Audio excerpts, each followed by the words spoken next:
દાહોદ જિલ્લાના લીમખેડા તાલુકામાં આજરોજ ભારત બંધના એલાનને લઈને ઠેર ઠેર દુકાનો બંધ રાખી ભારત બંધના એલાને સમર્થન આપવામાં આવ્યું હતું। મળતી માહિતી મુજબ લીમખેડા તાલુકામાં દુધિયા શહેરમાં અને આજુબાજુના નાના મોટા તમામ શહેરમાં સુપ્રીમ કોર્ટના SC/STના આરક્ષણમાં ક્રિમિલેયર લાગુ કરી રાજ્ય સરકારને વર્ગીકરણ કરવાની સ્વતંત્રતા આપવાના ચુકાદાનો વિરોધ કરી આજરોજ 21 ઓગસ્ટના ભારત બંધના સમર્થનમાં લીમખેડા દુધિયા શહેરમાં નાની મોટી તમામ દુકાનો બંધ રાખવામાં આવી હતી અને આજુબાજુના આદિવાસીઓ દ્વારા સુપ્રીમ કોર્ટના ચુકાદાને લઈને વિરોધ પ્રદર્શન કરવામાં આવ્યું હતું। લીમખેડાથી સંવાદદાતા જશુભાઈ ગણાવાની એક રિપોર્ટ।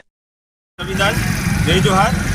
આજ રોજ લગભગ છેલ્લા 10-15 દિવસ પહેલાં તમામ ભારત દેશના SC અને ST સમાજના અગ્રણીઓએ 21/8ના રોજ સંપૂર્ણ ભારત બંધનું એલાન કરવામાં આવેલ હતું, જેને ધ્યાને લેતા આજ રોજ એમ તો સંપૂર્ણ ભારત આજે બંધ જ છે, તેમ છતાં અમુક લોકોને મિસકમ્યુનિકેશનના આધારે અમુક